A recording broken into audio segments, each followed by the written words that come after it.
नमस्कार दोस्तों, मैं एसएस एस्ट्रोलॉजर आप सबका स्वागत करता हूं मेरे इस चैनल में। अगर आपने अभी तक मेरा चैनल सब्सक्राइब नहीं किया है तो सब्सक्राइब कीजिए ताकि मेरे वीडियो आप तक आसानी से पहुंच पाएँ।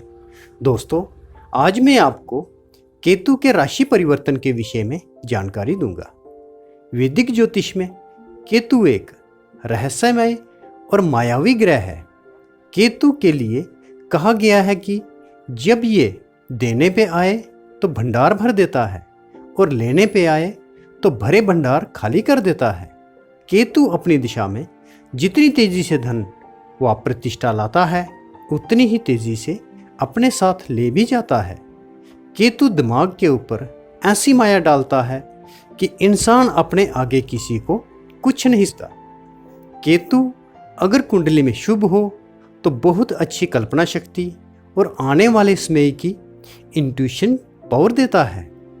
केतु का गोचर 23 सितंबर 2020 यानी बुधवार को दोपहर 12:52 पर गुरु की राशि छोड़कर मंगल की राशि वृश्चिक में प्रवेश करेगा और 12 अप्रैल 2020 तक इसी राशि में विराजमान रहेगा। केतु भी हमेशा राहु की भांति वक्री चाल ही चलता है। केतु एक छाया ग्रह है जो मंगल की तरह ही फल देता है। तो चलिए जानते हैं केतु का वृश्चिक राशि में गोचर करने पर सभी 12 राशियों पर इसका क्या प्रभाव पड़ने वाला है। तो सबसे पहले बात करते हैं पहली राशि मेष की। तो केतु महाराज आपकी राशि से 8वें भाव में गोचर करने जा रहे हैं। 8वें भाव से आयु तथा मृत्यु का विचार किया जाता है। इस भाव में केतु का परिवर्तन होने के कारण आपको अचानक से लाभ तथा अचानक से नुकसान यानी हानि भी करता है। अधिकतर परेशानियों का सामना करना पड़ता है। इस अवधि में कोई दुर्घटना भी हो सकती है और वहीं दूसरी ओर कोई कीमती चीज भी खो सकती है।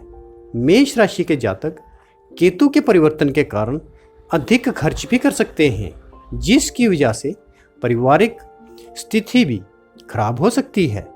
इस समय में आपको अत्यंत ही सावधानी बरतनी चाहिए। इस अवधि में किसी तीर्थ स्थल की भी यात्रा कर सकते हैं।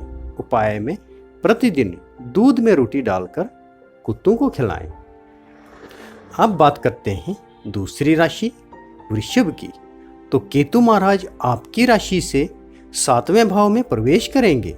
7वें भाव से विवाह तथा व्यापार का विचार किया जाता है। इस भाव में केतु का प्रवेश होने से आपके जीवन साथी के साथ मतभेद तथा झगड़ा भी हो सकता है। यदि आप व्यापार करते हैं तो आपको इस समय में सावधानी बरतने की आवश्यकता है, क्योंकि इस समय में आपका पार्टनर आपको धोखा दे सकता है। धन संबंधी कार्यों में सावधान रहें, दिखावे से बचें। आपको अभी बचत पर ध्यान देना होगा। रिसर्च से जुड़े लोगों को नई जानकारियां प्राप्त हो सकती हैं। उपाय में प्रतिदिन केतु ग्रह के मंत्रों का जाप करें। मंत्र है ओम केम केतुवे नमः। अब बात करते हैं तीसरी राशि मिथुन की। तो केतु महाराज आपकी राशि से 6ठे भाव में गोचर करने जा रहे हैं। 6ठे भाव से रोग और शत्रु का विचार किया जाता है। केतु का राशि परिवर्तन आपके लिए शुभ रहेगा। केतु का परिवर्तन होने के कारण इस समय में इन्हें वैवाहिक जीवन का सुख मिल सकता है और साथ ही अपने शत्रु से मुक्ति भी मिलेगी। यदि आपका कोई कोर्ट केस चल रहा है तो उसमें भी सफलता प्राप्त हो सकती है। इस अवधि में आपको अपने कार्य क्षेत्र में विशेष ध्यान देने की आवश्यकता है।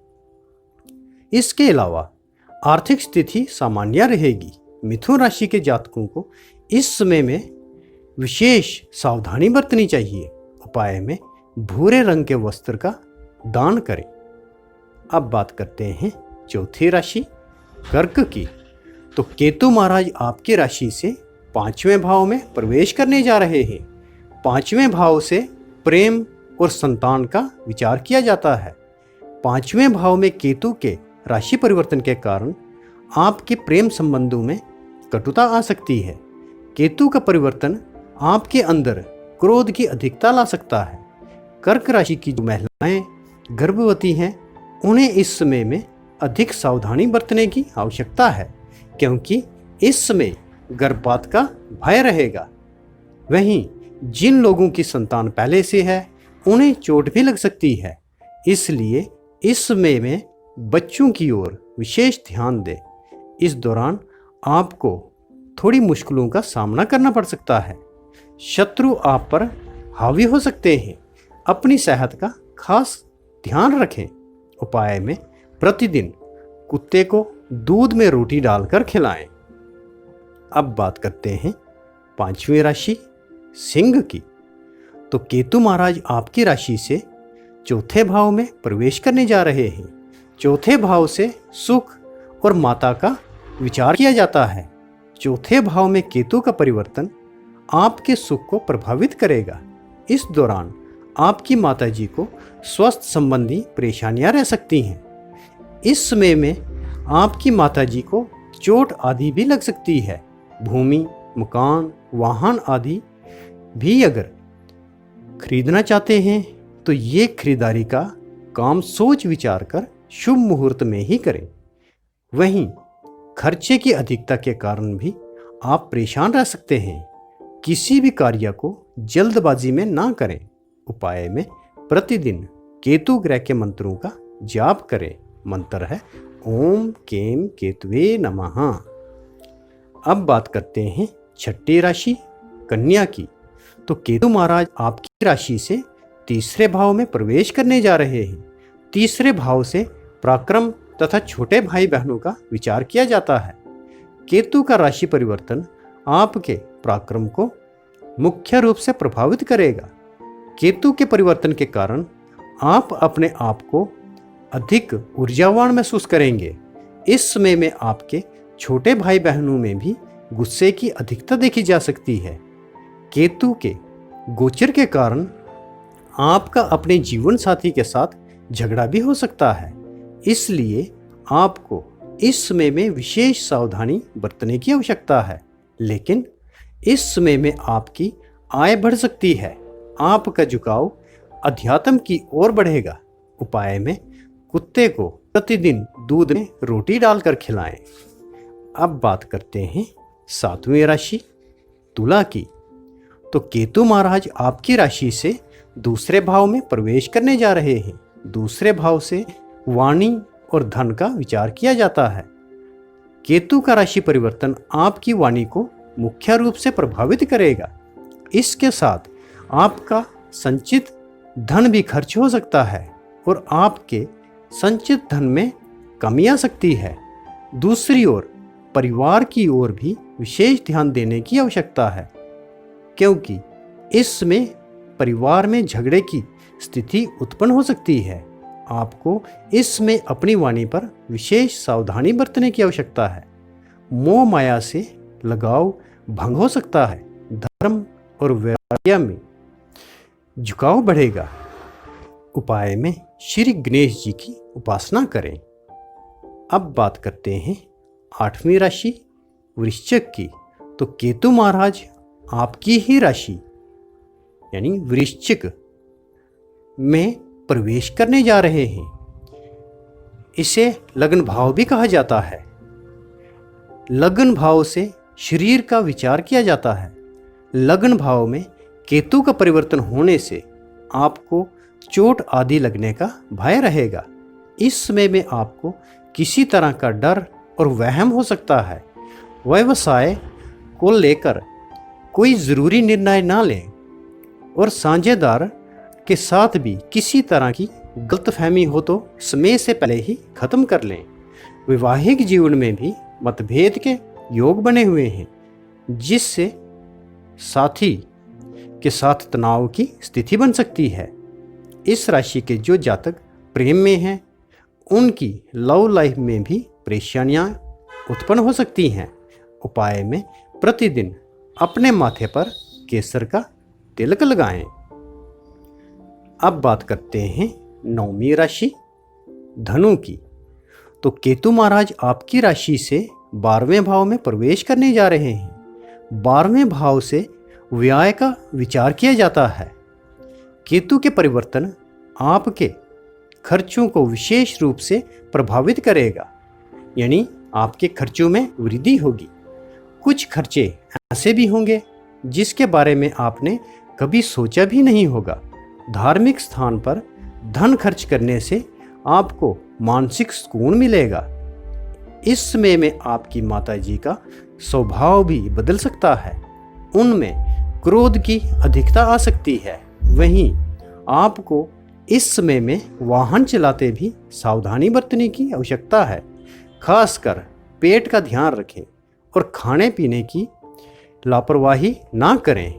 उपाय में अश्वगंधा का पौधा लगाएं और उसे प्रतिदिन जल से सिंचित करें। अब बात करते हैं 10वीं राशि मकर की। तो केतु महाराज आपकी राशि से 11वें भाव में प्रवेश करने जा रहे हैं। 11वें भाव से लाभ का विचार किया जाता है। इस भाव में केतु का परिवर्तन आपके लिए शुभ लाभदायी रहेगा। केतु का परिवर्तन होने के कारण आपकी आय में वृद्धि होगी। वहीं दूसरी ओर आपके आय के नए नए साधन भी बनेंगे। इस समय में आपके पराक्रम में भी वृद्धि होगी, लेकिन इस समय में आपके बड़े भाई बहनों में गुस्से की अधिकता आ सकती है। आप अपने व्यवसाय में नए अवसरों के साथ बहुत कुछ नया सीखने को भी मिलेगा। आपकी समाज में नई पहचान बनेगी। जमीन में किसी तरह के निवेश के बारे में भी सोच सकते हैं। साझेदारी के साथ किसी भी प्रकार के मतभेद से बचें और अपनी सेहत का ध्यान रखें। उपाय में 9 मुखी रुद्राक्ष धारण करें। अब बात करते हैं 11वीं राशि कुंभ की। तो केतु महाराज आपकी राशि से 10वें भाव में प्रवेश करने जा रहे हैं। 10वें भाव से कर्म का विचार किया जाता है।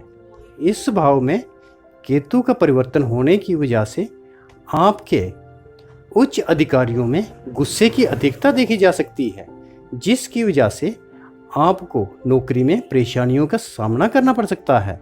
इस अवधि में किसी भी कार्य में निवेश करने से बचें और नए व्यापार या व्यापार में बदलाव के बारे में कोई कदम उठाएं। माता के साथ किसी तरह के मतभेद से बचें। वैवाहिक जीवन में अचानक किसी तरह खुशी का माहौल बनेगा और किसी नए मेहमान के आने से आपका परिवार पूर्ण होगा।